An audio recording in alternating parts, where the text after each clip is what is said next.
Bienvenue dans Memento Mori, le podcast qui parle de l'effondrement en prenant la restauration finale comme point de départ. Je m'appelle Raphaël Charrier, je suis pasteur à Grenoble. Je m'appelle Mathieu Giralt, pasteur à Etup et on est tous les deux blogueurs sur le site toutpoursagloire.com. Comment tu vas, Mathieu ? Écoute, ça va, il faut le dire. Enfin, il faut pas le dire, mais nous le disons. C'est le premier jour de confinement. Alors, vous entendrez ça, vous aurez déjà quelques jours de confinement. Hein, en travers du visage. C'est ça. On espère que vos familles n'ont pas implosé. On espère qu'il vous reste des pâtes et du riz quelque part.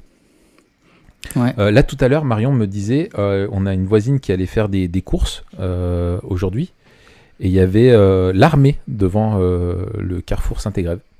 Et c'est ils bon, ont demandé ça. son papier. Direct, ça Ah pose ouais. le ton. Ouais. Je pense qu'ils ont voulu marquer peut-être un peu fort pour bien faire comprendre que c'était que ça y est, c'était parti.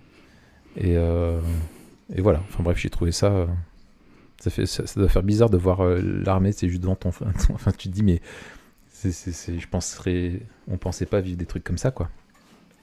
C'est clair, hein, la dernière fois qu'on avait interdiction de sortir et qu'on devait avoir un papier sur nous quand on se balade dans la rue, je pense que c'était en temps de guerre, quoi. Bah oui, hein, carrément.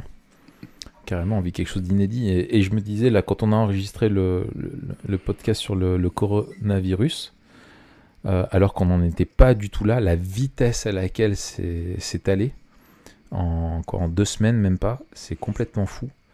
Et on ne s'y attendait pas. Et je me suis dit, comme quoi, il faut être prudent quand on parle. Je pense pas qu'on ait dit de bêtises.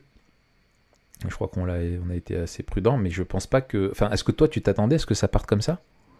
Oui, parce que moi, j'ai une femme qui a 2 semaines d'avance sur ce qui se passe.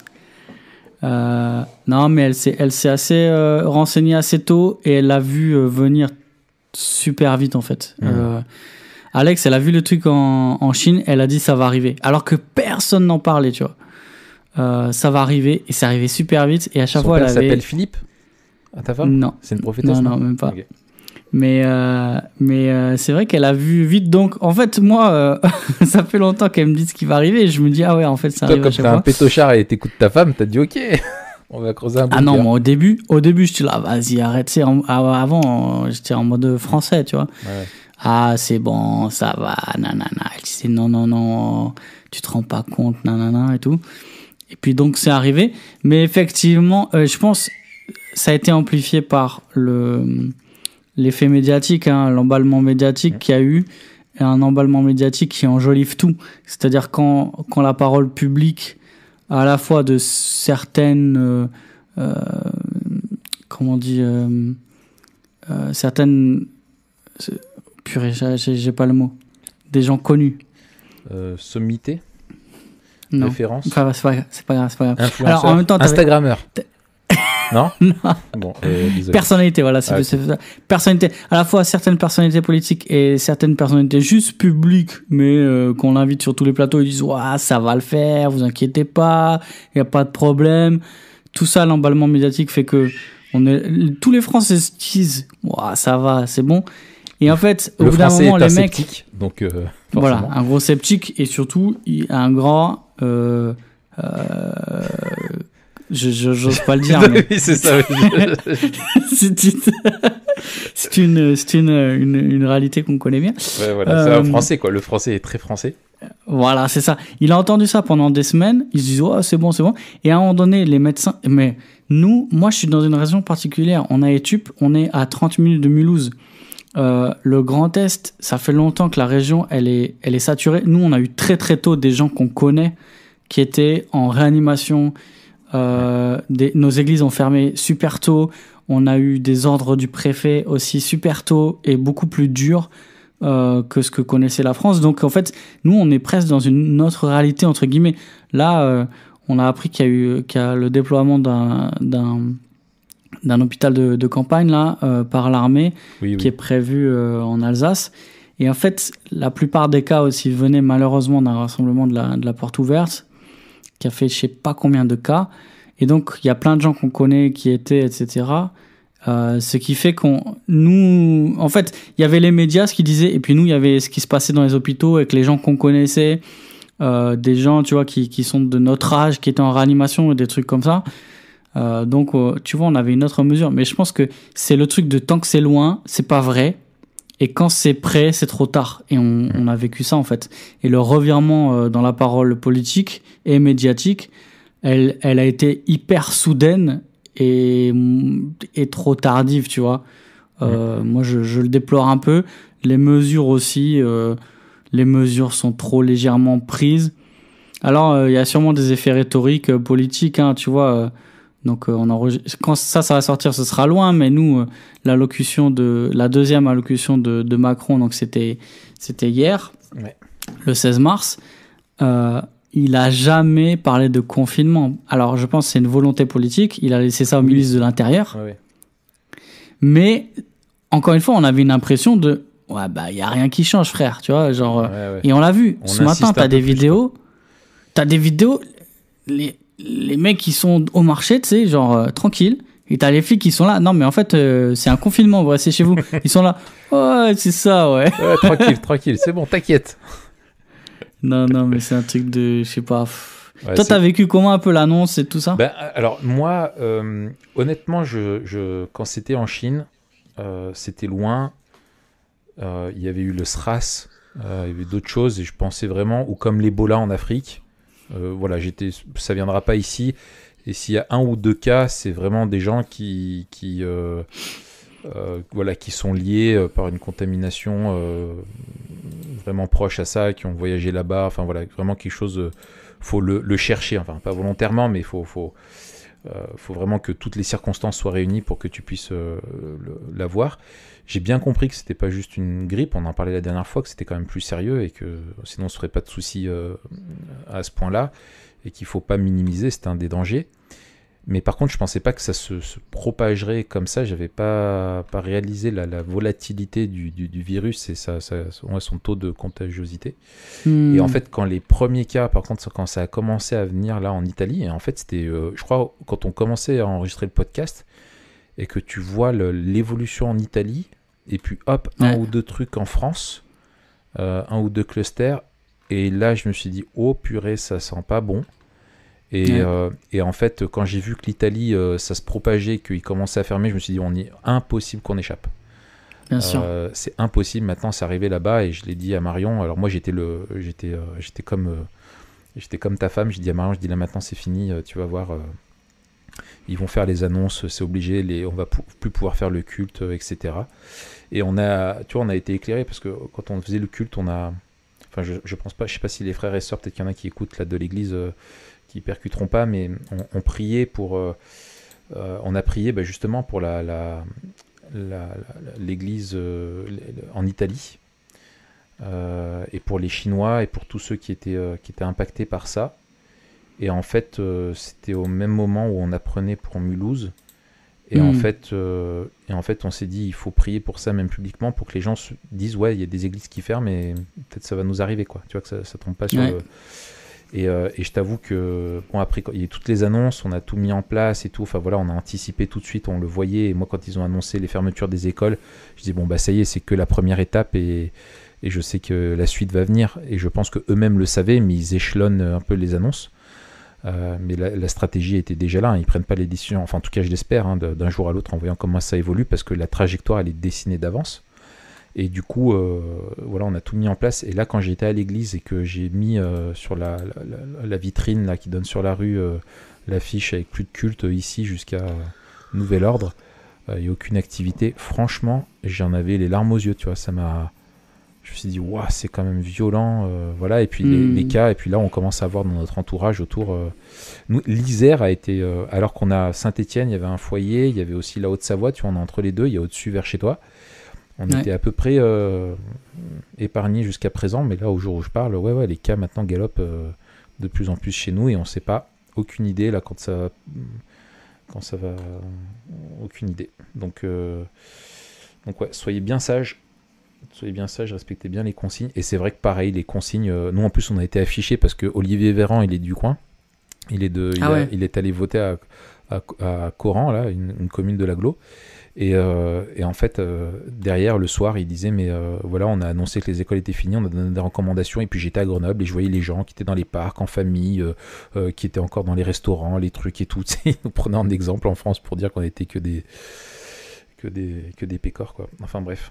Donc voilà, ouais, faut prendre... Mais en tout cas, je prends maintenant pleinement la mesure de la chose, et quand tu réalises que tu peux avoir été contagieux sans t'en rendre compte et peut-être avoir contaminé quelqu'un, et que tu es chez toi à attendre que tu es seul, à te dire est-ce que j'ai des symptômes qui vont arriver, qu'est-ce qui va se passer, est-ce que ça va être si grave, et que tu vois l'armée qui crée des hôpitaux de campagne, tu vois les militaires au carrefour à côté de chez toi, tu as ces annonces-là et tout, tu te dis, il y a un côté, moi je me dis, mais je suis dans un film, quoi, tu vois. Mais de ouf. Il y a un côté enfin pas excitant, mais adrénalinisant, je sais pas comment le dire, tu vois, où tu te dis mais attends, mais là ça y est, c'est là, tu vas faire tes courses, tu vois les rayons vides et tout, les gens avec des masques de partout, tu te dis attends, ouais, c'est plus un film là, c'est maintenant, quoi.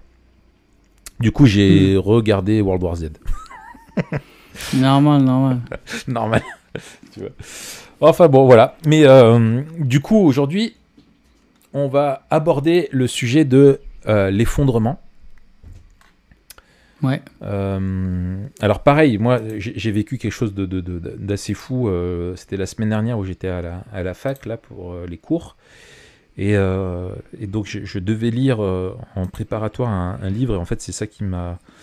on avait le sujet un petit peu dans notre réserve là, de sujets à aborder. On en avait parlé un petit peu quand on avait parlé du survivalisme. Oui. En fait, c'est la question de l'effondrement, ou de l'étude un petit peu de ça, ce qu'on appelle la collapsologie. En gros, c'est l'effondrement de toute une société. Et je lisais ce bouquin-là et je me disais, waouh, enfin, j'ai réalisé plein de choses dont on va parler maintenant. C'est un livre, ce livre-là, donc je donne le titre tout de suite, hein, c'est Comment tout peut s'effondrer de Pablo Servigne et de Raphaël Stevens. C'est un petit manuel de collapsologie à l'usage des générations présentes, publié chez Seuil. Et j'avais un cours après avec Jean-François Mouot de l'association Arocha, une association sur la défense enfin la protection du climat, une OGM chrétienne, et qui lui-même est historien et qui a beaucoup travaillé l'histoire des énergies fossiles, etc., et de l'esclavage des machines, ce qu'on appelle, enfin bref, c'est très intéressant. Et du coup, on avait un cours sur le lien entre l'évangile, l'écologie, enfin un cours à cheval entre l'histoire et la socio. Et en fait, le gars nous développait ça, un petit peu, toutes ces questions de l'effondrement. C'était un des enjeux du cours. Et en même temps, on avait les annonces qui tombaient du ministère de l'Intérieur, de tout qui se ferme.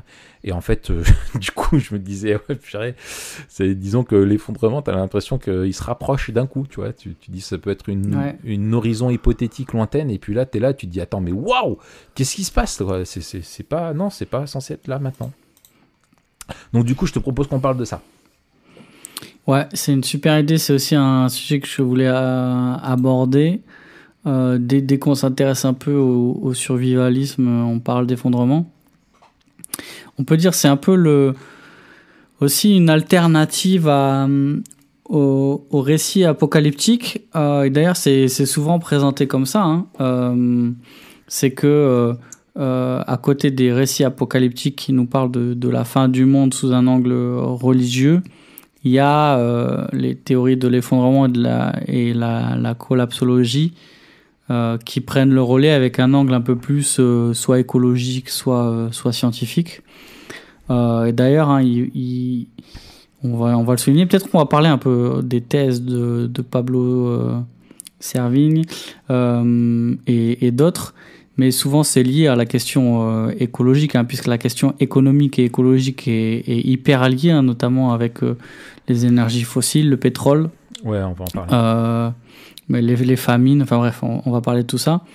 Mais c'est étonnant de voir que c'est aussi une espèce d'apocalypse. Dis-moi ce que tu en penses, mais je trouve que c'est l'apocalypse de la rhétorique du progrès ou de la vision du monde du progrès. C'est-à-dire que On a cette vision du monde du progrès dans laquelle nous, on a été élevés, qui est là depuis l'ère industrielle, mais qui s'est accélérée avec les 30 Glorieuses après la Deuxième Guerre mondiale et l'explosion de la mondialisation, de la technicisation de la production, etc., de l'ouverture des frontières, de la naissance aussi d'une finance qui est beaucoup plus complexe, des marchés financiers qui sont beaucoup plus instables.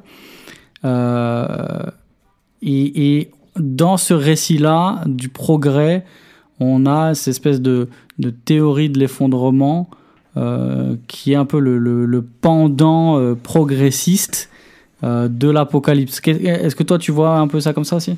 Oui. Disons que je pense qu'il y avait une période où il y avait une forme j'ai envie de dire, de post-millénarisme laïque ou séculier, athéiste, très humaniste en gros, où l'homme allait, grâce à la technique, grâce à la philosophie, les arts, s'élever de plus en plus et connaître une croissance qui le mènerait à une humanité un petit peu idéalisée. Et il y a eu un vrai... derrière ça, il y a eu un vrai désenchantement, en fait, avec justement avec le XXe siècle, hein, c'est vraiment le tournant, avec les guerres mondiales, avec toutes les remises en question diverses, et qu'aujourd'hui on est dans plutôt une forme d'apocalypse, soulèvement des machines, quoi, Terminator, une apocalypse très pessimiste, hein, où voilà, on va pas vers un millénium glorieux de l'humanité, mais on va vers un effondrement, et on pensait que la modernité allait empêcher ce que les civilisations du passé ont connu, c'est-à-dire que toutes les civilisations dans l'histoire se sont effondrées, progressivement ou assez subitement, mais et que la nôtre finalement ne connaîtrait pas ça. Mais malheureusement aujourd'hui, la plupart en doutent, quoi. Et du coup voilà, sauf que bien sûr dans tout ça, quand Dieu n'est pas présent, il y a ni sens, ni contrôle, ni espoir. Et du coup, il y a un pessimisme qui est assez fort. J'ai regardé pour la première fois là, cette semaine l'intervention de Greta Thunberg à l'ONU, dans son discours là qu'elle avait fait. Et en fait, bon, effectivement, c'est un discours, tu vois, qu'on l'a aidé, quoi. Hein, c'est dans la rhétorique, etc. Mais elle, la façon dont elle parle, et la haine qu'elle le dit, hein, elle dit: nous vous haïssons pour ce que vous faites, comment osez-vous faire ci, comment osez-vous faire ça, et puis et elle finit, voilà quoi, on vous hait. Tu te dis, il y a quelque chose maintenant de très anxiogène parmi toute une jeune génération, et c'est quelque chose qu'on doit prendre en compte, et c'est très très sensible, quoi. Enfin bon, on peut peut-être maintenant rentrer un petit peu plus dans le vif du sujet. Mais tout à fait, après cette introduction de 18 minutes. Bien sûr. On n'y arrive pas. Hein. On n'y arrive pas. Mais bon, bref. Alors, comment on définit l'effondrement et la collapsologie ? Moi, j'ai entendu après, je te laisse la parole et tu vas peut-être développer l'effondrement développé Je par bâtirai par sur Servigne. ta définition de l'effondrement. Alors, la définition de Servigne, justement, c'est que l'effondrement, c'est un processus pendant lequel les besoins de base ne sont plus fournis par les institutions. Ça, c'est la définition un peu de base. Mais la différence entre effondrement et collapsologie que j'avais entendu, c'est que l'effondrement s'attarde à décrire et analyser la disparition de la civilisation telle qu'on la connaît, et la collapsologie s'intéresse plutôt à réfléchir aux moyens, soit de faire perdurer la civilisation telle qu'on la connaît, soit de faciliter la transition à cette nouvelle ère qui est apportée par chaque crise et chaque chute de la civilisation. Alors, est-ce que toi, tu peux nous dire c'est quoi l'effondrement, qu'est-ce qui peut le causer, et qu'est-ce qui qu'est-ce qui définit l'effondrement? De quoi on parle en fait? Ouais. Alors c'est ce que tu dis, donc la définition de Servigne, et en fait on va beaucoup s'appuyer là-dessus. Peut-être donner pendant que j'y pense, quelques sujets de caution. Le bouquin, je trouve, est extrêmement documenté. Mais eux-mêmes le disent, hein, ils ne sont pas objectifs, et d'ailleurs ils affirment que l'étude justement de l'effondrement et de la collapsologie ne peut pas être une étude de sciences humaines en fait, et qui se repose aussi sur de la science du vivant, ne peut pas être une étude objective parce qu'on est directement lié à ça. Donc il y a une force de subjectivisme, donc eux ne s'en cachent pas, et c'est bien sûr leur pensée. Je ne dis pas que je signe à tout ce qu'ils disent, mais en tout cas j'ai trouvé leur analyse vraiment bien faite, bien documentée, enfin très documentée même, et qui m'a assez convaincu sur plein d'aspects, m'a fait prendre conscience de pas mal de choses. En gros, l'effondrement, c'est comme ils le définissent, comme un processus à grande échelle qui est irréversible. Alors ce qui est intéressant, c'est qu'ils disent que c'est comme une fin du monde, sauf que en fait c'est pas la fin. Le monde va continuer. Ils parlent pas d'une disparition de l'univers, d'un apocalypse religieux. D'ailleurs c'est intéressant de la façon dont ils en parlent, mais cet effondrement, c'est pas la fin. La suite, ils disent, s'annonce longue, et il faudra la vivre avec une certitude: nous n'avons pas les moyens de savoir de quoi elle sera faite. Donc c'est l'incapacité de savoir ce qu'il y a après. Et en fait, ce qui est très intéressant, c'est quand il parle de l'étymologie de l'effondrement, il parle de la façon en fait qu'on l'utilise surtout pour désigner l'écroulement ou l'anéantissement d'une structure, d'un empire, du cours de la bourse, d'un état psychologique d'une personne. Et en gros, il dit, je cite, là il dit: dans la communauté des historiens et des archéologues, le mot est utilisé pour décrire la chute relativement rapide ou le déclin relativement lent des royaumes, empires, états, nations, sociétés et civilisations.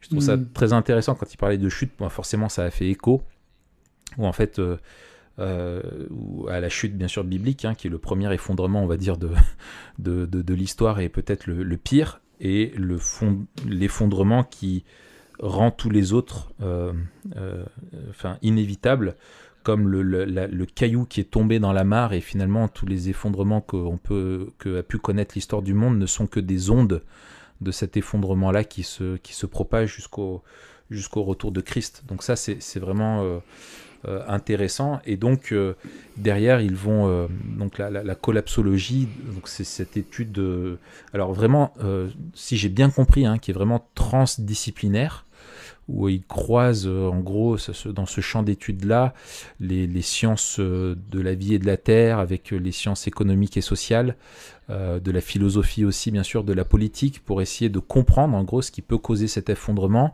comment le retarder ou l'éviter, ou comment s'assurer qu'on pourrait transiter vers quelque chose de plus pérenne, quoi. Donc c'est ça un petit peu la collapsologie. Donc c'est quelque chose de très intéressant. Alors peut-être la question maintenant, c'est ce qui est intéressant pour nous. Ce livre-là, il parle brièvement de l'histoire, et effectivement toutes les civilisations, des grandes civilisations très glorieuses, se sont effondrées. Donc c'est pas quelque chose d'inédit. Ce qui est intéressant pour nous, c'est de savoir qu'est-ce qui peut causer l'effondrement, et en gros vers quoi on va, et qu'est-ce que l'effondrement que l'on pourrait connaître aujourd'hui aurait quelque chose d'inédit dans l'histoire de l'humanité. Ouais, c'est ça. Servigne, je crois, il identifie 5 critères. Et d'ailleurs, je crois que ces critères, il les prend sur Jared Diamond, qui a écrit un livre qui s'appelle Effondrement, qui est sorti en France en 2009. Donc, Servigne, il dit les 5 critères, c'est dégradation de l'environnement ou une diminution des ressources, changement climatique, des guerres, la perte d'échanges commerciaux, et les réponses qu'apportent la société a ses problèmes. Et le plus souvent, la question des institutions.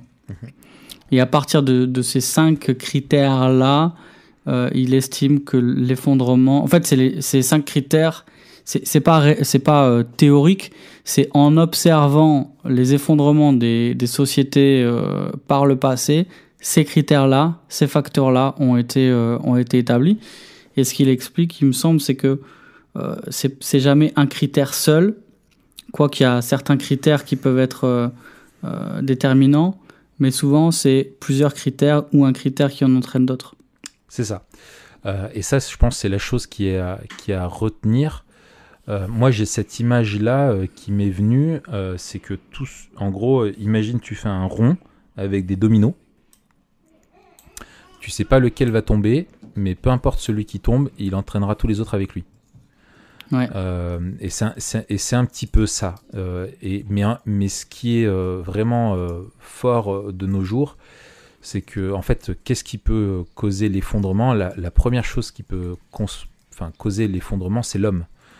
L'homme et son activité principalement. Et là, on parle maintenant d'un effondrement qui est global, c'est-à-dire à l'échelle de la planète, pas juste une civilisation, mais toutes. Et c'est ce qu'on vit maintenant à l'ère de la mondialisation, c'est que aujourd'hui on est dans un monde qui est intrinsèquement uni, parce qu'on est dans une complexité qui fait qu'aujourd'hui tu achètes un avion, il est construit de partout dans le monde. Tu as des pièces qui viennent de tous les continents, tu as des entreprises qui sont internationales, tu as des accords politiques qui sont internationaux, enfin tout est globalisé. Et en gros aujourd'hui, cet effondrement-là, il pourrait être global. Et en fait, ils appellent ça comme ça, ils appellent cette ère-là, en fait, de globalisation, où l'homme est devenu capable à lui tout seul de détruire le monde entier. Et ça, c'est quelque chose peut-être le plus marquant dans l'histoire, c'est l'invention de la bombe nucléaire. Tu vois, on s'est rendu compte que tu pouvais créer un truc qui pouvait... je veux dire, t'envoies 3 bombes aux 4 coins du monde, c'est terminé, tu vois. C'est ce qu'on appelle l'anthropocène. Donc, en fait, et l'homme est à lui seul la seule espèce sur Terre capable de détruire la planète. Aucune autre espèce vivante dans la création n'est capable de ça. Et ça, c'est lié à son activité, qui est à sa croissance, qui est exponentielle, et aussi à son activité. Et je trouve ça très intéressant, moi, le fait qu'il souligne ça, qu'on soit la seule espèce capable de ça. Pourquoi ? Parce que je fais déjà des liens bibliques. C'est que, en fait, nous avons été créés pour être les gérants de la création. Et en tant que mauvais gestionnaire, bien entendu, du coup, on peut tout casser, quoi. C'est pas pour rien que ça se passe comme ça. Et je trouve que sur cette question d'activité exponentielle de l'homme, c'est très intéressant quand tu croises un petit peu l'évolution de ces dernières années. Ce qui est notamment, la chose clé à retenir, c'est qu'elle est exponentielle. Et c'est ça peut-être qu'il faut retenir et dont on n'a pas trop conscience, c'est que notre activité, notre croissance est exponentielle. C'est-à-dire elle n'est pas linéaire, mais c'est une courbe qui monte de plus en plus vite. On peut parler, tu connais le truc là, avec le jeu d'échecs, tu sais aussi tu doubles à chaque fois le nombre de pièces, le nombre de grains que tu mets sur un échiquier. En fait, au bout de quelques cases, en fait, tu arrives à des chiffres qui sont astronomiques. Et en fait, c'est ça, c'est qu'on a une accélération de la croissance. Et si tu regardes par exemple les révolutions industrielles, je regardais tout à l'heure, en fait la première révolution industrielle c'est le XVIIIe siècle, c'est la vapeur, le charbon, du coup toutes les machines thermiques, le train, les moteurs, etc. Donc ça a facilité les déplacements, les moyens de production, etc. Tu as la deuxième révolution industrielle, donc elle est 19e siècle. C'est la chimie, le pétrole, l'électricité. Donc on passe 18e, 19e. Ensuite, tu as un tournant de l'histoire avec justement le passage au 20e siècle avec les 30 Glorieuses, où là tu as une troisième... tu as les 30 Glorieuses avec les années 50, et ça c'est la période qui est décisive, hein, selon eux. où on a commencé à tout exploiter vraiment à fond, C'est ça. les ressources, et on a du coup opté pour un mode de vie duquel on ne peut pas revenir. Et tu as après la troisième révolution industrielle, c'est 1980 avec l'informatique.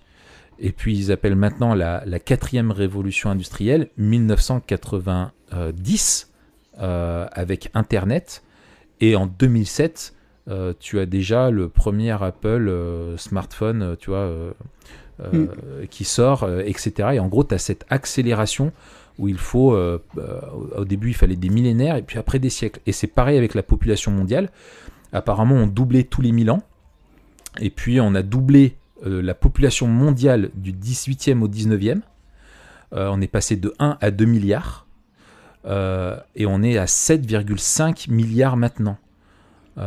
Donc ça veut dire en 40 ans, on est passé de 2 à 4 milliards. Et il rappelle dans le bouquin, il dit en gros, une personne née en 1930 a vu la population du monde passer de 2 milliards à 7 milliards. Et on estime qu'en 2100, on sera à 12 milliards. Donc c'est quelque chose de complètement fou au niveau de la croissance. Si tu prends un autre exemple, c'est celle de la Chine. Tu prends l'exemple de la Chine, donc les Chinois, ils sont à 1 milliard. Hein. C'est pas n'importe quoi. Hein. Donc il te dit par exemple la Chine. Donc le PIB de la Chine croît de 7% par an. Représente une activité économique qui double tous les 10 ans, donc qui quadruple en 20 ans. Après 50 ans, nous avons affaire à un volume de 32 économies chinoises, soit aux valeurs actuelles l'équivalent de près de 4 économies mondiales supplémentaires. Donc tu te rends compte que la croissance, c'est quelque chose qui est de plus en plus, de plus en plus importante et qui grandit. Et donc on consomme de plus en plus d'énergie, on a besoin de plus en plus de ressources et on est de plus en plus dépendant de ces ressources. Et donc effectivement tout est lié. On peut pas aller à l'envers, quoi. C'est ça. Et puis il y a autre chose qui est intéressant, c'est que il y a deux choses qui me semblent assez essentielles dans cette question de l'effondrement. Le premier, c'est le lien avec l'écologie et la gestion des ressources, en fait, puisque là, on arrive ils disent, là, on arrive à un point où on a utilisé la moitié, pour parler du pétrole, la moitié du pétrole disponible, sauf que pour choper l'autre moitié, ça demande des moyens qu'on n'a plus, puisque ça demande de l'énergie, d'aller prendre de l'énergie. C'est ça, c'est tout à fait ça. En fait, le pétrole, en fait, on est complètement dépendant du pétrole, parce que, en fait, ni le gaz naturel, ni le charbon, ni le bois, ni l'uranium possèdent les qualités exceptionnelles qu'a le pétrole, qui est très dense en énergie, que tu peux transformer, tu en fais énormément de choses. Et en fait, la plupart des machines aujourd'hui, des infrastructures, sont liées au pétrole. Tu en as besoin pour vraiment absolument partout. Et en fait, avant, un baril je veux dire, tu avais un taux de rendement entre l'énergie, ce que ça te coûtait comme pétrole, c'est-à-dire pour aller extraire du pétrole, il faut faire rouler des camions, il faut construire des routes, il faut construire des machines qui vont aller extraire le pétrole, etc. Donc tu dépenses de l'énergie, mais tu récoltais énormément de pétrole. Aujourd'hui, on trouve toujours du pétrole, mais dans des zones qui sont beaucoup plus difficilement accessibles, avec du pétrole dans des sables bitumeux là, qui du coup est de moins bonne qualité, il faut le filtrer, etc. Enfin, il y a tout un traitement. Et en fait, ils expliquent qu'on arrive à consommer 7 barils pour un découvert. Tu vois. Donc en fait, il y a des trucs qui sont plus du tout rentables, quoi. Et puis savoir qu'une fois qu'on a dépassé ça, on pourra jamais retrouver le confort entre guillemets qu'on avait avec le pétrole, puisqu'on ne sera pas capable de produire autant d'énergie avec d'autres sources d'énergie. Ouais, c'est ça. Et en fait, l'idée de la transition écologique, ou en gros des énergies à l'éolien, à l'électronique, etc., par rapport au rendement du pétrole, c'est ça qui fait un peu peur, c'est qu'il démontre que c'est inatteignable. Parce que tout ce qu'on consomme aujourd'hui demande tellement d'énergie que des éoliennes ne peuvent pas le fournir. Il n'y a que le pétrole qui peut nous fournir toute cette énergie-là. Et aujourd'hui, comme je te dis, hein, alors qu'on découvre un baril, on en consomme 7. Et en fait, comme on est dans cette croissance-là, on prend l'exemple de la Chine, hein, qui a un PIB de 20%. Enfin, je ne sais pas si tu te rends compte de ce que c'est par rapport au PIB mondial. 20% du PIB mondial, c'est la Chine. Et la Chine qui ne fait que grandir. Il y a quelques années, c'était 10%. Aujourd'hui, c'est 20%. Et tous, on suit cette tendance-là à consommer de plus en plus. Et ben en fait, c'est que on a de plus en plus besoin de pétrole et on en trouve de moins en moins. Et du coup... en fait, eux ne croient pas du tout en fait, à un déclin lent et graduel des productions d'énergie fossile. Pourquoi ? Parce qu'au bout d'un moment, en fait, quand ça te coûte plus d'aller en chercher que t'en extrais, eh ben, t'es fichu, quoi. C'est ça. En fait, on se retrouve face à un mur. Et là, en fait, ça amène, et c'est ce dont on parlait tout à l'heure, c'est toute la question de la question en fait de l'effondrement qui suit derrière ça et du fait que tout est lié, quoi. Et justement, par rapport à l'effondrement, tu vois, il y a un deuxième aspect que je trouve important. Alors, c'est contenu dans le mot, mais cette idée de l'effondrement-là, de la même manière que la courbe de consommation, elle est exponentielle, elle est pas linéaire. La courbe de l'effondrement, on parle de l'effet interrupteur. Il y a un palier au-delà duquel tout s'effondre. Et c'est pas quelque chose qui est progressif, comme une courbe, un peu une pente douce, mais c'est qu'à partir d'un moment, c'est comme si on tombait dans un ravin. Et l'effondrement, c'est ce moment-là. C'est ce moment-là où il y a ces 5 critères qui sont tellement enrayés que ça crée une bascule, un déséquilibre complet, et la civilisation telle qu'on la connaît s'effondre. Ouais. Je pense que la résurgence de ces questions-là d'effondrement, elle est quelque part aussi la résurgence de tous les films post-apocalyptiques, au-delà de tout l'imaginaire et de la fascination tu vois, qui a toujours été là, pour le monde qui s'arrête tel qu'on le connaît, etc. Il y a quelque chose on le voit quand on lit le rapport du GIEC sur l'écologie, quand on lit aussi ce que dit Pablo Servigne dans le livre sur le réchauffement climatique et les degrés. Nous on est là, c'est un peu comme le coronavirus, tant que c'est loin, ça va, ça passe, ça passe. Mais quand il dit on va passer à 2% et voilà ce que ça va faire, à un moment donné, en fait, c'est inéluctable. Et on s'avance vers quelque chose qu'on sait qui va se produire. C'est ça. Et donc, dans ce tout est lié, c'est ça en fait qu'il faut comprendre, c'est que en gros, c'est très difficile aujourd'hui, on en parlera peut-être plus tard, on va en parler plus tard, en gros, quand est-ce que ça va arriver ou qu'est-ce qui va le causer en particulier. C'est très difficile de le voir, et justement parce qu'il y a un côté imprévisible et que tout est lié. Et en fait, si tu prends le coronavirus, personne ne l'avait prévu, mais tu vois l'impact que ça a sur les économies mondiales, sur les finances.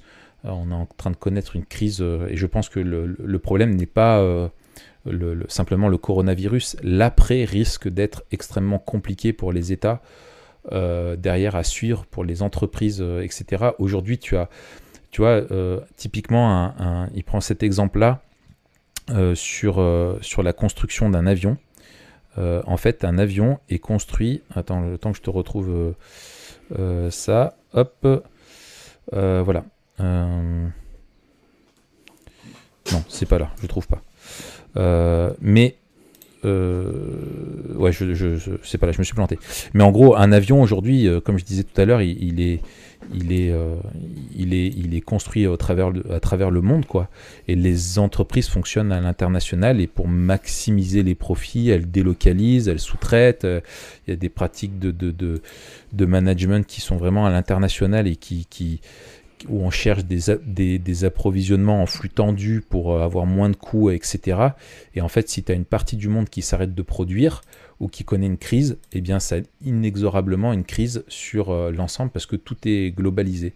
Et en fait, ce qu'il remarque avec le temps, les études ont montré que la crise énergétique entraîne une crise économique qui entraîne une autre crise, qui entraîne une autre crise. Et en gros, l'idée, c'est si tu prends l'exemple du climat, le climat, on sait que c'est quelque chose qui est... Il y a une pollution des sols qui ne fait que grandir, des mers, de l'air, liées à la consommation, enfin bref, il y a tout plein de choses. Et bien, en fait, il va avoir cet effet domino. C'est par exemple, ils ont un schéma comme celui-là, c'est que changement climatique, du coup, impacte la bioproductivité, c'est-à-dire l'endroit devient par exemple désertique parce que la terre se réchauffe, donc tu peux plus produire des éléments de la terre. Du coup, la terre, elle connaît un changement. Du coup, ta production agricole, elle est impactée. Du coup, ton approvisionnement alimentaire par habitant est impacté. Du coup, qu'est-ce que ça va causer ? Ça va causer d'une part de la famine, d'autre part des désordres sociaux. Et d'autre part, du coup, la famine, les désordres sociaux vont pousser à des migrations, à des guerres. Les migrations et la famine et l'état nutritionnel mauvais des gens poussent à des épidémies. Et les épidémies poussent les populations à réclamer plus de production agricole que tu n'es pas capable de fournir. Et donc, en fait, c'est cet effet domino-là. C'est que...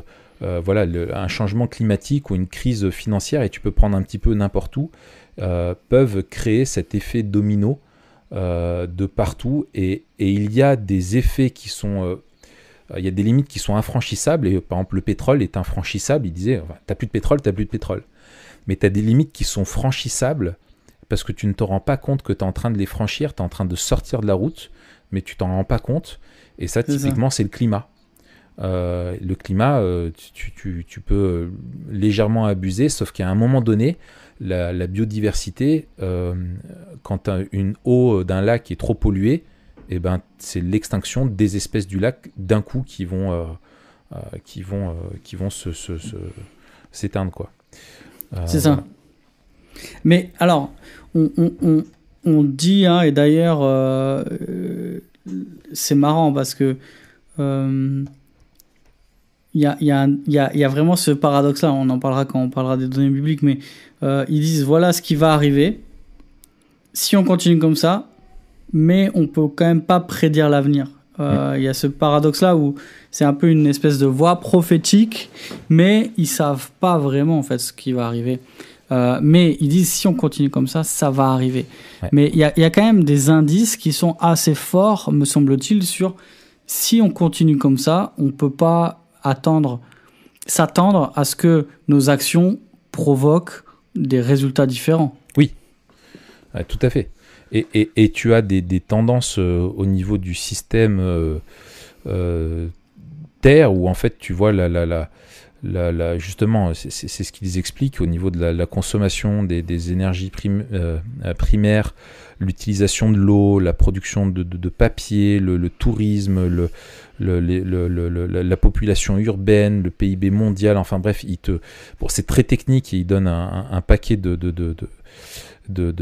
choses et en fait corréler tout ça, cette augmentation-là, avec tout ce qui se met à dérailler, que ce soit les structures des côtes de la planète, que ce soit la capture de poissons, que ce soit la pollution de l'air, etc. Tu vois qu'en fait, il y a un tournant et qu'on voit beaucoup de signes qui témoignent que en fait, notre Terre est en souffrance, nos sociétés sont d'une extrême fragilité. Et en fait, ce qui est terrible, c'est que notre société, pour rester stable et continuer de croître, l'ironie, elle est folle parce qu'elle dépend en gros du système industriel, technologique, financier qui lui-même dépend de la planète. C'est ça. Et c'est ce mode de fonctionnement-là qu'on est obligé toujours de nourrir dans notre société qui la détruit. Et en fait, si on arrêtait, si on décidait de tout changer, et si on en avait la capacité, du coup on s'effondre. Et si on ne change rien, eh ben on s'effondrera. On s'effondre. Ouais. Et tu vois, ils le disent comme ça. Je lis un petit passage. Il dit: le seul chemin à prendre pour se ménager un espace sans danger est donc de stopper net la production et la consommation d'énergie fossile, ce qui mène à un effondrement économique et probablement politique et social, voire la fin de la civilisation thermo-industrielle. Pour sauver le moteur de notre civilisation industrielle, il faut transgresser toujours plus de frontières, c'est-à-dire continuer de prospecter, creuser, produire et croître toujours plus vite. Cela mène inévitablement à des points de bascule climatique, écologique, bio-géophysique. Ainsi qu'au pic des ressources, donc, en fin de compte, au même résultat, un effondrement économique. À cela près qu'il pourrait être doublé d'un effondrement de l'espèce humaine, voire de presque toute espèce vivante. Aujourd'hui, nous sommes sûrs de 4 choses. Ça, c'est intéressant. La croissance physique de nos sociétés va s'arrêter dans le futur proche. Deuxièmement, nous avons altéré l'ensemble du système Terre de manière irréversible. C'est-à-dire que même aujourd'hui, si on arrêtait tout, il y a une inertie et le réchauffement climatique est engagé, quoi. Et le prof nous disait, là, Jean-François Mouot, il rappelait que c'est fou. Aujourd'hui, l'activité humaine est la première force géologique sur Terre. C'est-à-dire que l'activité humaine déplace plus de terre que la tectonique des plaques. C'est complètement dingue. Ah, c'est un truc de fou. Troisièmement, nous allons vers un avenir très instable, non linéaire, c'est-à-dire pas une croissance ou quelque chose de stable ou une stagnation, dont les grandes perturbations seront la norme. Et quatrièmement, nous pouvons désormais être soumis potentiellement à des effondrements systémiques globaux. Eh bien, bonsoir et à demain. Bonne chance. Bonne chance, voilà, c'est ça, tu vois. Donc, voilà, et ces crises, et c'est ce qui fait qu'aujourd'hui, tu as des soubresauts, que tu as une Greta Thunberg, que tu as Génération Extinction, que tu as de l'extrême gauche, de l'extrême droite, qui disent que, en gros, qui veulent remettre la démocratie en question et qui disent la seule moyen de donner une autre orientation à la planète, de limiter ces crises qui amènent des crises, c'est de nouveau une résurgence que tu vois en Europe, alors qu'on voyait plus ça, de la tentation du totalitarisme, quoi. Et quand tu vois aujourd'hui que tu as un repli nationaliste, les peuples qui se tournent vers des pensées extrêmes, etc., c'est parce que le système, le capitalisme, la croissance, finalement, est en train on est otage de ça, on ne peut pas aller en arrière, et du coup, ça va mal se terminer. Ouais, c'est clair. Et là, le coronavirus nous montre ça. Enfin, c'est ça qui est, ouais. c'est ça qui est fou, c'est que c'est un petit truc invisible, microscopique, qui naît dans un coin de Chine, qui est en plus, enfin voilà, sur un marché avec un gars qui fait ça. Tu peux dire un petit marché chinois, comme tu dirais le petit marché de ton village, peut avoir un impact sur le monde entier. Et en fait, et quand tu regardes de près le nombre de morts important que tu as en Chine. Aujourd'hui, on parle beaucoup du rôle de la pollution qu'il y a là-bas aussi, atmosphérique. On parle beaucoup du fait que comme on est dans une société globale, du coup, il a pu se propager beaucoup plus vite alors que ça aurait pu rester un cas local. Et on voit que ni le communisme n'a pu l'endiguer, ni l'Europe, ni le mondialisme. Enfin voilà, on subit ça et les États sont pas prêts. Et du coup, les économies, voyant les États qui ne savent pas gérer, la finance, du coup, panique. Vendent des actions à tout bras, tout s'effondre, le pétrole s'effondre aussi parce que du coup tu as la Chine qui consomme plus, là, avec le confinement de tous les pays, ça va être complètement dingue, le prix va s'écrouler, sauf que derrière il y aura un rebond phénoménal parce que les financiers vont vouloir se rembourser, etc. Enfin bref, tous les États vont s'endetter pour maintenir le niveau de vie parce qu'on peut pas faire autrement. Et du coup, on va vers un effondrement. Alors, je ne dis pas que ça va être l'effondrement là suite au coronavirus, mais ça peut être un des soubresauts comme un moteur qui... C'est l'image que reprennent Servigne et Stevens quand tu es sur la route où tu as ton moteur qui commence à faire des bruits bizarres. Tu sais que la panne, tu sais pas quand est-ce qu'elle va arriver, mais tu sais qu'elle va arriver, quoi. Et en gros, c'est ça dans cette période dans laquelle on est. Sans compter encore une fois l'urgence climatique au niveau global. Ah oui. Parce que la sécheresse et la famine, parce qu'ils disent, Servigne, il dit, j'ai regardé plusieurs interviews, souvent on explique on explique certaines crises et certains effondrements avec des motifs politiques ou religieux, mais ça c'est a posteriori. On l'explique comme ça. Mais si on regarde un peu plus près, c'est souvent des famines ou alors une sécheresse qui a provoqué des famines, qui a réveillé des conflits qu'il y avait par ailleurs de découpage de terrain ou des conflits politiques, etc. Et les sécheresses, les pénuries d'eau à la fois favorisent la propagation de certains virus, mais aussi le déplacement de population, les tensions, etc. Et tout ça, c'est lié aussi à la surconsommation. Enfin, et c'est là où on voit que tout est lié dans l'économie mondiale. Ou la surconsommation d'autres pays, où je veux dire, toi, tu surconsommes en Europe, tu réchauffes la planète, et en Syrie, il y a des zones désertiques de plus en plus grandes, et on sait que, par exemple, la guerre en Syrie, elle est liée à ça, quoi. Et aujourd'hui, penser à l'écologie, enfin, je veux dire, le dérèglement de tout ça rend les pauvres encore plus pauvres et encore plus vulnérables. Et ce que rappelait Jean-François Mouot, ce que je trouvais très intéressant, c'est que il disait, en fait, quand tu parles d'écologie, tu parles pas que de ça, tu parles de justice, tu parles d'amour du prochain, tu parles de parce que notre activité chez nous a des conséquences à l'autre bout de la planète, quoi. C'est ça, c'est ce qu'on disait quand on parlait d'écologie tous les deux. Ouais, tout à fait. Moi, j'aime bien Jared Diamond qui dit qu'il faut arrêter de croire à ces mensonges si on veut commencer à réfléchir à un changement. Il dit, premier mensonge, l'économie passe avant l'environnement. Et il rappelle comment les deux sont liés. Ouais, tout à et fait. souvent, c'est vrai que, et d'ailleurs, on l'a vu, hein, c'était un des grands ressorts de la première allocution de Macron et d'ailleurs de la deuxième. Macron, c'est un libéral. L'économie, c'est peut-être ce qu'il y a de plus important pour lui. La question de la croissance, il a beaucoup parlé de croissance. Et le grand dilemme qu'il avait, c'était comment endiguer une crise sanitaire sans stopper la croissance. Mais en fait, ça n'est pas possible. Ouais, et ça rejoint tes réflexions du début, là où tu comprenais pas. C'est la réponse, elle est là. C'est qu'ils veulent pas freiner la croissance, ils veulent le faire au minimum, quoi. Tout à fait. C'est pour ça que les consignes sont les moins rigoureuses. Enfin, tu joues avec la limite, tu n'as pas ce principe de précaution en disant on bloque tout, tant pis, quoi. Tu vois, c'est impossible. T'es lié. Ouais, bien sûr. Deuxième mensonge, les nouvelles technologies vont sauver le monde. Et là encore, on voit que dans la plupart des discours, qu'est-ce qui va nous sauver de notre mauvaise gestion de nouvelles technologies.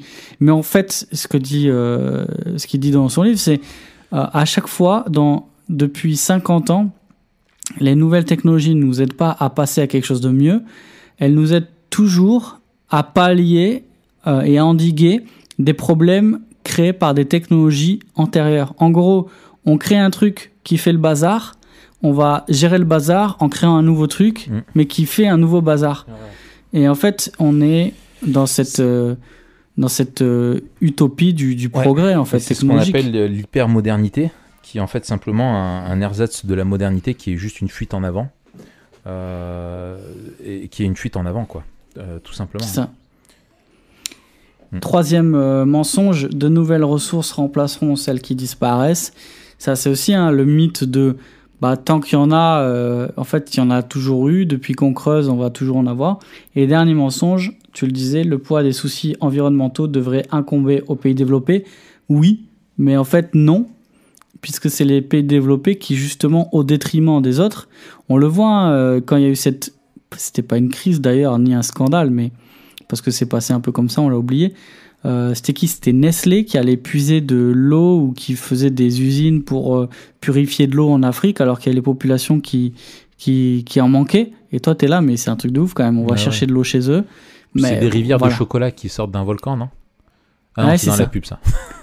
Ouais. Non, mais c'est un truc de fou, tu vois. Ouais, c'est tout à fait. Alors, comment on parle d'effondrement, et on a commencé avec ça, avec cette vision un peu apocalyptique, et c'est un peu l'effondrement, c'est un peu l'apocalypse écologique, on va dire. Comment on réconcilie cette idée de l'effondrement qui est quand même, il faut le dire, Pablo Servigne, c'est un biologiste à la base. Oui. Ouais, c'est c'est un ingénieur agronome. Pardon, c'est docteur en Jared biologie, voilà. docteur en biologie, ouais.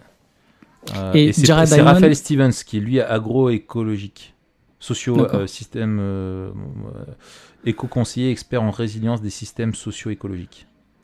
Et Jared Diamond, il est biologiste, géographe et ancien directeur de la branche américaine du Fonds mondial pour la nature. Alors, donc c'est pas des guignols. Tout à l'heure, ouais, c'est ça. C'est qu'on parle le GIEC, c'est un groupe d'experts intergouvernemental sur l'évolution du climat. Donc c'est vraiment transdisciplinaire et c'est des scientifiques, c'est une ONG, ça fait partie de l'ONU qui analyse et qui travaille là-dessus. Il y a eu des écrits importants, le traité de Rome l'appel de Rome, je sais plus comment on l'appelle, qui date déjà des années 80. Le quoi? Le club de Rome, non? Le club de Rome, ouais, c'est ça. Il y a eu plusieurs choses comme ça qui ont été faites. Enfin, disons, voilà, ils se reposent beaucoup sur ces travaux-là aussi, eux. Ouais. Mais alors, est-ce qu'on peut réconcilier ce qu'on vient de dire, les théories de l'effondrement, la collapsologie, avec les données bibliques? Comment on peut faire se croiser l'un et l'autre? Comment on doit à la fois prendre des précautions et pas dire ah bah tiens ça c'est ça dans l'Apocalypse ou je sais pas quoi, tu vois, mais en même temps reconnaître que l'histoire se déroule, et l'histoire se déroule, c'est ce dont la Bible parle, et donc il y a forcément un lien. Comment toi tu poserais des balises qui nous aident à réfléchir? Ouais. Alors effectivement, à ceux qui ne croient pas et qui sont juste sceptiques et qui sont persuadés que l'humanité va gagner, c'est clair que c'est faux. On sait que ça va se produire. Même si tu es, je veux dire, pas dans une perspective eschatologique comme nous on l'est, mais en gros, cette société-là ne perdurera pas toujours, il y aura autre chose après, c'est ce que tu pourrais te dire à minima. Maintenant, nous, ce qui est intéressant, c'est que moi, plusieurs fois, je me suis dit, en lisant ce bouquin, je suis en train de lire un commentaire de Matthieu 24. Ah ouais, c'est vraiment ça, quoi. Il manque juste la partie après sur la persécution, et qui, je pense, est déjà souligné un petit peu plus tard quand il parle du fait que à cause de la résilience, finalement, on devra faire reculer la démocratie et tout plein de choses. Et je pense que c'est à ce moment-là que les chrétiens seront persécutés aussi également. Mais en gros, quand tu vois ça et que tu te projettes vers l'avenir, tu te rappelles que, contrairement à ce qu'ils disent lui, où c'est marrant parce qu'il parle des superstitions ou des scénarios catastrophistes qui peuvent être parlés, il parle de... enfin non, je vais pas citer, c'est trop long, mais en gros, ils disent non, on fait pas d'eschatologie, on parle pas d'astrophysique ou de choses qui pourraient déclencher une extinction de masse, etc. En gros, non, on veut se fonder sur quelque chose de solide. Dans notre étude, en fait, la Bible est vraiment solide. Et en fait, tu vois que tout ce qui se passe, finalement, les Écritures, les données bibliques l'expliquent et donnent un sens à ça. C'est-à-dire que vraiment, tu as une terre qui est maudite à cause de l'homme, et ça rejoint la définition de l'anthropocène, quoi. C'est-à-dire que l'homme vit en détruisant la planète maintenant à lui seul, que la terre souffre et attend la délivrance. Et comme je parlais tout à l'heure de Matthieu 24, vraiment, j'ai dit Luc 24 d'ailleurs, je crois, mais c'est Matthieu 24, bien sûr, où Jésus a annoncé que ça irait de plus en plus mal et qu'il y aurait vraiment une croissance de ça. Et je vais dire juste dans Matthieu 24, à partir du verset 6, il dit « Vous allez entendre parler de guerre et de bruit de guerre. Gardez-vous de vous alarmer, car cela doit arriver. Mais ce ne sera pas encore la fin. Une nation s'élèvera contre une nation et un royaume contre un royaume. Il y aura par endroits des famines, des tremblements de terre. Tout cela ne sera que le commencement des douleurs. Alors on vous livrera au tourment et l'on vous fera mourir. Vous serez haïs de toutes les nations à cause de mon nom. Et tout sera pour beaucoup, et ce sera pour beaucoup une occasion de chute. Ils se trahiront, se haïront les uns les autres. Plusieurs faux prophètes s'élèveront et séduiront beaucoup de gens en raison des progrès de l'iniquité. L'amour du plus grand nombre se refroidira, mais celui qui préservera jusqu'à la fin sera sauvé. Cette bonne nouvelle du royaume sera prêchée dans le monde entier pour servir de témoignage à toutes les nations. Alors viendra la fin. Et en fait, Jésus parle de cette croissance de l'iniquité, de cette croissance des souffrances, de cette croissance des guerres, de cette croissance de la famine, et les famines, quand il explique que c'est lié au dérèglement climatique aujourd'hui, que c'est lié à l'injustice sur Terre, cette croissance aussi de la Terre qui tremble et qui souffre, et quand tu vois que dans ce texte, la seule notion de progrès, c'est le progrès de l'iniquité de l'homme, c'est voilà. Et en fait, je pense qu'on est passé comme je disais tout à l'heure, d'un post-millénariste dans la pratique. En gros, le monde va s'améliorer constamment jusqu'à être entièrement bon, à une aggravation qui, nous on le sait, prépare le retour de Jésus-Christ. Ce sont des choses qui font partie de l'histoire de l'humanité qui est annoncée déjà, quoi. Ouais, c'est ça. Et il me semble justement que en tant que chrétien, et ça rejoint la dernière question qu'on va se poser, c'est en quoi vivre Memento Mori. À la fois, ça nous prépare au pire, et à la fois, c'est le meilleur moyen de ne pas être anxieux. Ben, justement, comme tu l'as dit, si d'un côté, il faut éviter deux extrêmes, et c'est dans la question. Le premier, ce serait d'être un peu d'un scepticisme français, j'ai envie de dire. On dit, oh, ça arrivera pas, c'est loin, etc. Et ça rejoint le scepticisme eschatologique de Pierre, où déjà, à l'époque... Ça faisait longtemps qu'on n'avait pas parlé de Pierre. Mais c'est la clé, mon gars. C'est ça, mon gars. Mais déjà, à l'époque, il disait, mais tout demeure comme avant. Mais en fait, c'est exactement... mais c'est ce que aussi dit Jésus en Matthieu 24. Il en était comme du temps de Noé, où les gens se mariaient, etc.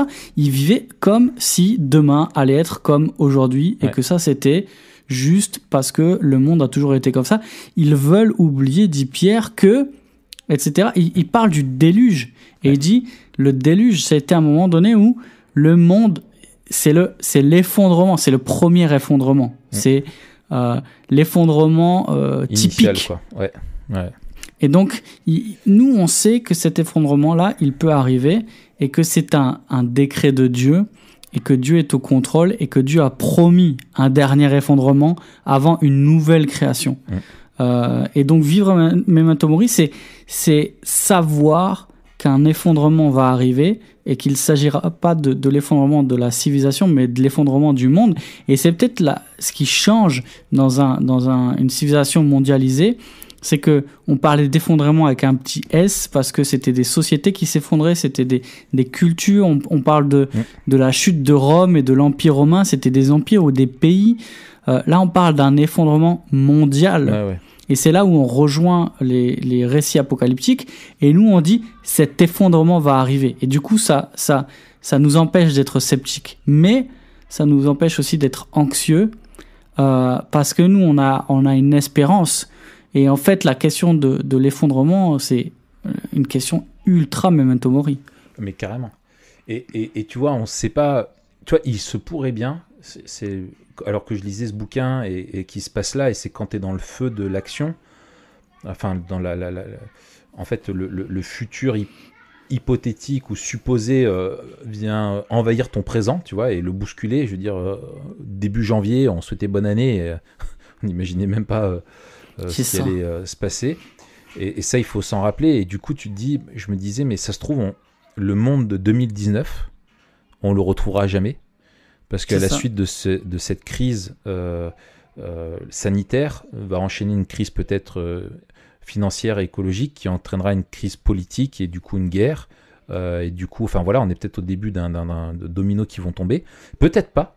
Peut-être qu'on va s'en remettre et c'est juste un soubresaut. Et il y en aura une autre qui viendra. Je trouve que c'est très humiliant pour les nations, pour l'homme.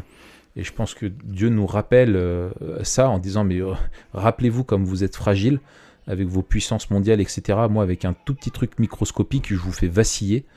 Voilà, donc c'est clair que, bon, il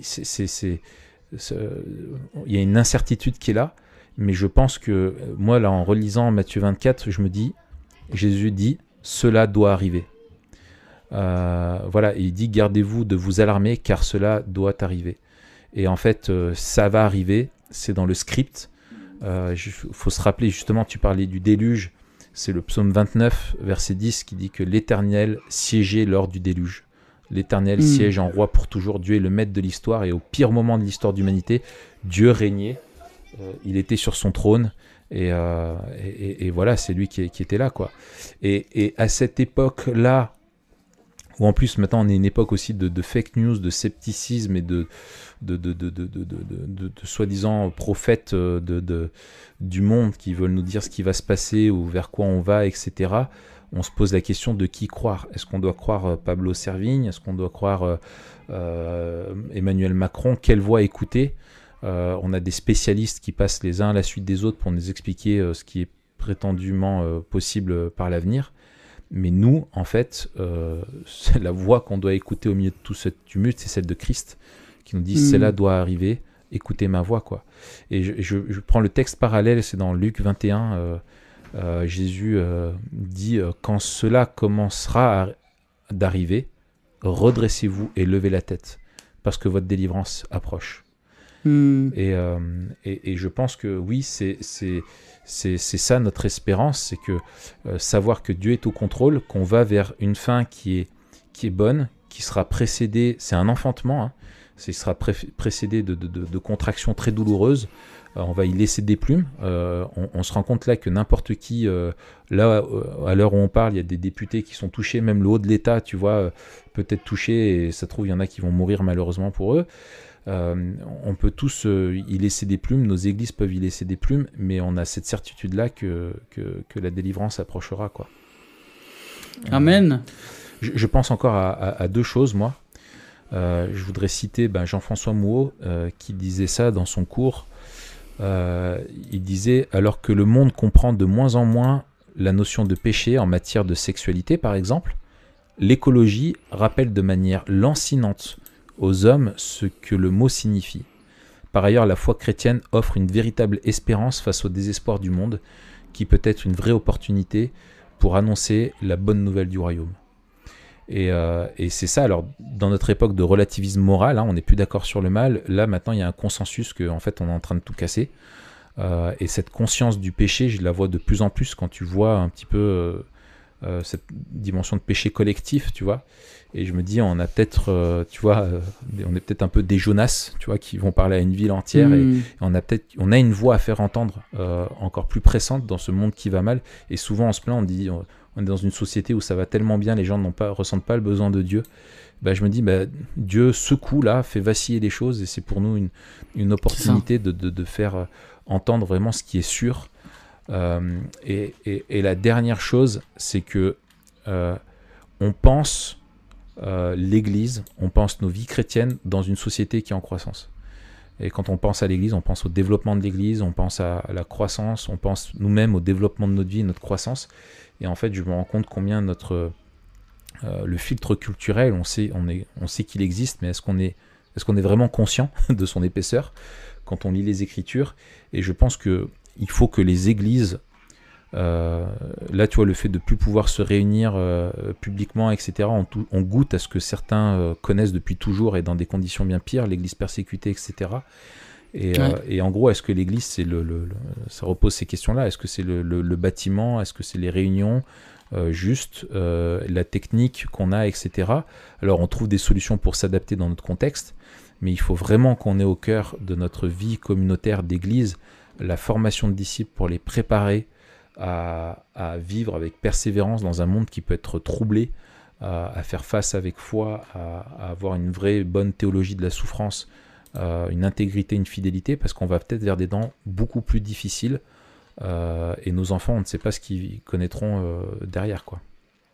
C'est ça, et c'est ce qu'on voit, l'insistance dans toute l'histoire du peuple d'Israël à se rappeler de ce temps de l'Exode, se rappeler qu'on est étranger voyageur, de se rappeler qu'on a été arraché à notre condition d'esclave et qu'on est en chemin vers notre patrie céleste. Attention, le danger du confort, d'oublier tout ça, quoi. C'est ça, il y a un danger de l'oubli. Moi, c'est peut-être ce qui me fait le plus peur. Dans le monde, un danger de l'orgueil. Ouais. un danger de garde-toi de croire que et c'est par la force de tes mains que tu as obtenu tout ça. C'est exactement ça. Et c'est de dire, tu vois, moi je suis pas mort, je suis plus fort que la maladie. Tu vois, notre société n'est pas morte, on est plus fort que la maladie. Tu vois, en fait, et c'était le discours de Macron. C'était nous vaincrons, nous serons plus forts. Alors, on comprend ce qu'il veut dire, on comprend la métaphore qu'il utilise. Le problème, c'est que il arrivera une bataille que ceux qui n'ont pas Dieu de leur côté perdront de manière inévitable. Et ça, c'est terrible. Et aucun homme n'échappera. C'est ça. Il n'y aura pas d'échappatoire. Il y aura même le meilleur des survivalistes, il prendra cher, quoi. Et ça, cette image de ceux qui se cachent, tu sais, sous les rochers, pour ne pas que le jugement les atteigne. C'est ça. Et que l'Église oublie, comme tu dis, que l'Église, tu vois, que la crise passe et que l'Église revienne comme elle l'était. Malheureusement, c'est ainsi que nous sommes faits. C'est à craindre et il nous faut, il me semble, en tant que responsable, aujourd'hui, préparer demain. Et dès aujourd'hui, préparer ce que nous voulons que l'Église soit et les leçons que nous voudrons tirer pour que cette crise nous aide à renforcer notre foi et à la purifier. C'est ça. Francis Chan, dans son bouquin Lettre à l'Église, qui a pas mal été décrié et que moi, j'ai été mitigé aussi sur ce qu'il disait, mais il y a 1 ou 2 chapitres qui sont vraiment bons, notamment sur le rôle des pasteurs et des leaders. Et en fait, dedans, il disait, moi, mon objectif, c'est que je puisse lâcher n'importe lequel des membres de mon église dans une ville, et s'il était seul, son réflexe, ça serait d'implanter une église et de faire des disciples. Wow. Et je me suis dit, mais purée mec, t'as tout compris, quoi, tu vois. Et c'est ça, et c'est vraiment d'équiper les gens à vivre. Et là, tu vois, on est dans des contextes plus difficiles. Est-ce qu'on crée des disciples qui sont dépendants, qui sont simplement des consommateurs, ou est-ce qu'on a des églises qui sont fortes, où ils sont solidaires? Est-ce qu'ils vont avoir des initiatives de serrer les coudes? Est-ce qu'ils vont, tu vois, grandir? Enfin, est-ce que je dis nous, hein, et je pense que c'est des choses qui nous interpellent dans ce qu'on vit en ce moment, et il faut un examen aussi, et Dieu permet ça aussi pour l'Église, et c'est pour notre bien aussi qu'on passe par cette période-là difficile. Dieu change le mal en bien, et il va nous faire grandir et redécouvrir des choses d'une façon nouvelle, c'est sûr et certain. Excellent. Ouais. En tout cas, dernier truc là qui me vient, parce qu'il y a toujours un truc qui surgit. Hein, ça, toi, t'es du genre dans les prédications à dire pour conclure 5 fois. Ouais. Non, ça, je fais très gaffe quand je prêche. Mais là, je réfléchis en même temps que je parle. J'essaie de réfléchir avant de prêcher quand même. Je pense qu'il faut prendre en compte aussi l'anxiété qu'il y a parmi nous, notamment de la jeunesse. Tu vois, on parlait de Greta Thunberg. On parle de génération extinction. Moi, j'entends à mon bureau chaque vendredi, tu sais, ils vont faire une manif, les jeunes, devant la préfecture. Et on a peut-être un côté aussi, quand on est un peu plus âgé, condescendant, et face aux jeunes naïfs qui veulent changer le monde, etc. Mais il y a une expression, je pense, d'une vraie angoisse à laquelle il faut répondre présent. Et c'est l'évangile qui est la réponse à ça. Et ça, et nous, il faut qu'on soit attentif à ça et de ne pas rater le coche là-dessus. Excellent. Voilà. Bien. Eh ben, on se donne rendez-vous la semaine prochaine. Oui. On ne sait pas si on sera toujours confiné ou pas. On ne sait pas quelle sera la situation. Mais en tout cas, que Dieu nous donne la foi et de voir le monde au travers vraiment ce que nous dit les Écritures. Que ce soit elle qui soit le script de ce que l'on vit et non pas tout ce qu'on entend autour de nous qui peut nous rendre désespérés, quoi. Et en même temps, il faut être lucide sur le monde dans lequel on est, qui est en souffrance. À bientôt.